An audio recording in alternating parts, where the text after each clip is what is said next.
Welcome back to Boruto Anime Review. This episode number 46. And I'm going over the 46th episode of Boruto, Naruto Next Generation's Go, the Crest of the Night strategy. Yep. Yeah, the episode starts off with the protest against, I think it's supposed to be Dekai's father. Well, actually, I don't think it is Dekai's father's company. It's just some other company. Well, it's supposed to be Dekai's company he's supposed to inherit. And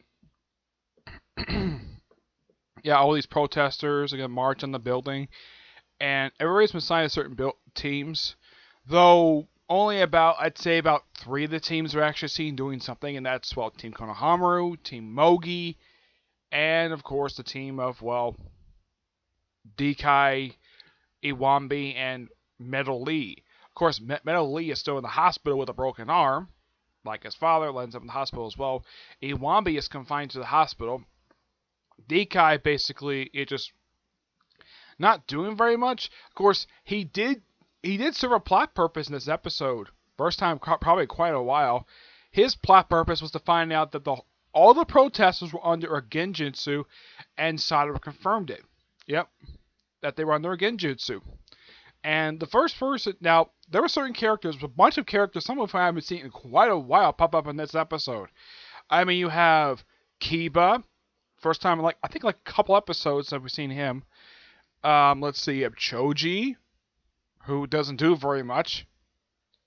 Mary, Saratobi, Konohamaru's cousin. Her only purpose is to unlock the genjutsu. But it's nice to see her.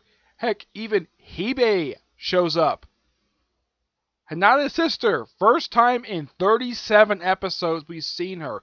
It's been quite a while, but it's great to see her. Trying to think. Oh yeah, we also have Sai, Shikamaru. At least Shikamaru got a chance to do something. Though he did help Chocho and Inogen take down most of the Byakuya gang off screen. But it was nice to see them work with Shikamaru. I mean, why not? It's not a bad idea. I mean, you have two members of the current Ino, Choji, Shigadai formation work with one from the previous generation. Though we have Shikamaru and Choji here, but it seems like this episode, it seems like they have almost every single male character who was involved with the previous generation pop up in this episode, with the exception of Sasuke, Rock Lee. Rock Lee, there's no explanation why he's not in the episode. Sasuke, he kind of has a reason. He's still wandering, so no purpose in being in his episode. Rock Lee is only popping up for one episode. I'm like, couldn't he show up for another episode? Excuse me. Excuse me. But with the exception of those two, but yeah, pretty much all the male characters from the previous generation did show up in this episode, which is nice. I'm still wondering. I think that the sensei for Dekai, Iwambi, and Metal Lee probably is that the kid with the glasses who was a friend of Konohamaru's when they were younger, part of the Konohamaru's entourage. I think that's their sensei. I have no idea, because I don't remember this guy's name at all. But yeah, seeing a lot of these characters, again, it's great. It just seems like they had some characters who show up, basically, they do serve some purpose. Hibe, it's like she was brought in just to assist to unlock the jutsu, but hey, at least she served a purpose, even though they gave her any dialogue. But oh yeah, and she just showed up completely out of nowhere. Yeah, it's like, oh, we turn around like, oh, Hibe's there. Okay, fine. And Shikadai, because this whole arc is about developing Shikadai, giving a good amount of character development, and the fact that he suspects something is going on, like everyone thinks that the target is his company. Turns out it's actually the Ninja Tech Research Lab is the real target. So Team Mogi, minus Mogi herself, only pops up for like a quick cameo. I'm like, lady, where the heck have you been? Where the heck were you this whole episode? At least Konohamaru had a chance to do something. At least he managed to shot more than once. Mogi's only popped up maybe a couple times in this whole arc. Heck, this whole episode she pops up for a good 1 minute cameo. I'm like, where the heck did she go? It's like, oh yeah, she tells them like, oh, it's so exciting, and then she just disappears and she's never seen again. I'm like, okay, their sensei, fine. At least Konohamaru manages to show up for an entire episode. She just disappears for no explained reason. I hope they fix that later on because, well, she's a good character. I enjoyed her, especially when she was a little girl in the Naruto Shippuden series. She was a cute little girl, and now she's a grown woman. Go more beautiful when she grows older, and yet they don't give her much to do. And she's supposed to be Team 10's current sensei. Yeah, they gave her almost nothing to do, which is odd though. At least Ashima got a chance to do something of the course of the series before he got killed off. She's done virtually nothing. Absolutely nothing. I've heard that she knows Woodjutsu. She hasn't bothered to show it the entire series, but who knows? Let's see, what else? Oh yeah. While Team 10 and Boruto, which basically he doesn't do very much this whole episode, about halfway in.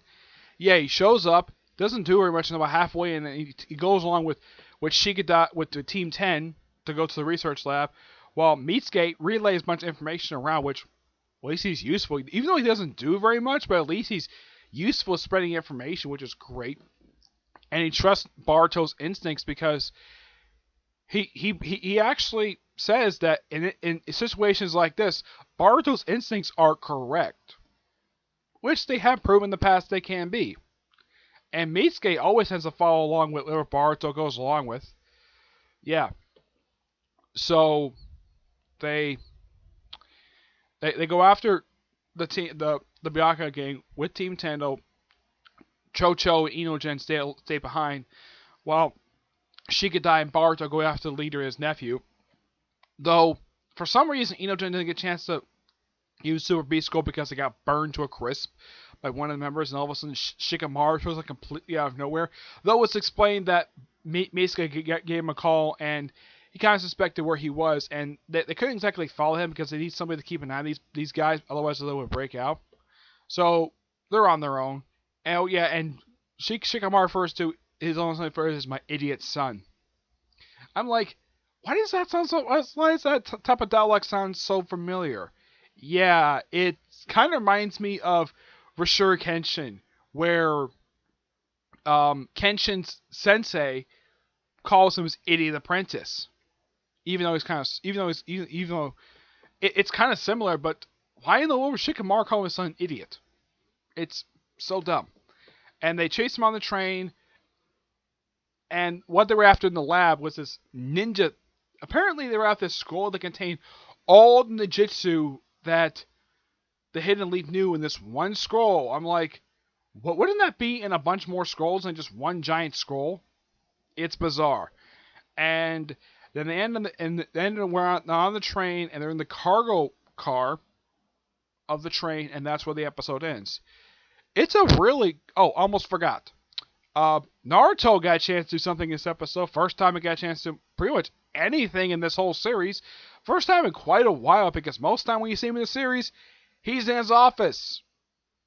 Most of the time doing nothing, or at least doing some paperwork. I mean, this is the first time I got a chance to do anything since, well, the Sadaru arc. Because, like I said, most of the time he just did do pretty much jack frickin' squat. Well, this one, he basically uses a position. Like, everybody was so shocked to see him, like, okay, I get the fact how he could have got there, but, like, who contacted him? I mean, it could have been Mitsuke, but it's never explained who contacted him. But my theory is Mitsuke must have relayed a lot of the information around, which, hey, at least he's useful, you know, even to get a chance to do that much. And Naruto gives this great speech about trying to have the village come together and try to work together and stuff like that. And he tells them, like, you're all under a genjutsu, the ones that are there. Like, he says, even though initially don't believe me, and all of a sudden he just pops up a bunch of shadow clones. Completely out of nowhere. I'm like, where are the hand signs? Seriously. The way he's supposed to do the shadow jutsu, he does this. It's like this. Yeah, that's how I remember him doing it a lot during the original Naruto Shippuden series. He always did this particular hand sign And yet, in this episode, he just didn't do it. I mean, can he just do it on will or something? It's very bizarre. He always has to go with a cross-shaped finger hand sign in order to do the Shadow Clone Jutsu. Here, just, okay, we have a bunch of Shadow Clones pop up completely out of nowhere, and it's not shown the hand sign because every time he does it, he always basically uses that hand sign every single time he uses the Shadow Clone Jutsu. Here, I think the animators forgot to put that in because I watched this entire episode. It seems like they forgot to put the hand gesture in, the hand sign in. But yeah. Well, even though you have characters like Sai, Kiba, and Choji show up, they do nothing. At least Shikamaru got a chance to do something. But as for the other main characters popping in this episode, with the exception of Naruto and Shikamaru, from the previous generation, they did pretty much jack frickin' squat. But at least Kiba popped out for more than 2 minutes. Gotta praise him for that. And it looks like next week's episode looks like it's just gonna be a battle on the train. Which I think this is the first time I can think of in the Naruto anime that they've actually had a fight on a train. Well, they did do this in the pilot, though, with Dekai under a jutsu. They did do this, I believe, in one of the Naruto films. Yeah, it was one of the Naruto. I think it was the first film they actually did. The very first film. I think it was Battle in the Crest at Moon Kingdom. Actually, it was like Clash of the Land of Snow. Yeah, that was it. Clash of the Land of Snow. That was the first time I could think of in anime form there's been battle on a train. I mean, this has been typical. I've seen this both in live action and anime form where there's been fights on trains. This is nothing unusual. It's very exciting action. And the way it looks in the preview for next week, it looks like it's going to be pretty interesting. Looks like that Shikadai is take on, well, Rogai. But Boruto may be taking on the leader. That might be interesting. Though, who knows? Maybe Naruto might show up and help him out. I mean, I would have thought maybe they would have called it maybe Hinata or maybe one of the other ladies to help out, but they're nowhere to be seen with the exception of Hibe. Yep. Otherwise, though, great episode and great way to advance the plot. It seems like with this one that this arc is wrapping up, and this arc has been going on now for, as of this episode, because it started episode 42, this arc has been going on now for 5 episodes. Yes, 5 episodes this arc has been going for. Mm-hmm. And it looks like possibly the next episode might be the last one. Yep. And since they had the tuning exams in the previous episode, maybe the next arc probably would be the tuning exams. Well, maybe adaptation of Boruto's film, but I've heard no confirmation on that at all. But I have heard it is going to be in the series. It's going to be a future arc, but probably not be the next direct arc. Maybe they're going to have another couple missions, maybe another character development. Who knows? It depends on what the animators want to do when it comes to the Boruto series. But otherwise, though, I'm trying to think. Was there anything else I forgot? Oh, yeah, Dekai did relate to the owner of the company about the whole Genjutsu thing. Even though he was suspended, he did praise him for presenting the report to him. Otherwise, they would know nothing about this at all, which, hey, gotta praise him for that. But I think that's it when it comes up. I think I pretty much covered everything. I try to make sure I don't forget any details when it comes to these reviews. But awesome episode. And first time probably in a while we actually had a really good episode like this where it feels like the plot of the series looks like it's advancing forward instead of like a little bit or kind of like a big leap. This one definitely did feel like a good action-packed episode. I mean, I wouldn't mind. I mean, this type of episode does come on occasion, but do we have to wait about 4 episodes into this arc to actually get this type of story? But that's just the way it goes when it comes to how to develop stories for anime. Alright, so that's it for this episode. Stay tuned for next week's episode, which is basically an episode fighting on a train. It's called The Figure I Want. Now, as far as I know, the newest chapter of the Boruto manga has not been released yet at all. No, I can think of. They did not say it's going to take a month off, but I think it might come out maybe in the next couple of days. I don't know. If it does come out, I'll probably do a quick review of it as another Boruto. It's probably the third special for the Boruto anime review. That's probably what I'm going to do whenever it does come out. Just like I do reviews for Tokyo-Ri, Hunter x Hunter, and One Piece. Though with One Piece, I actually reviewed that during the actual review. I reviewed just after in the same video I do the review of the newest episode of the anime.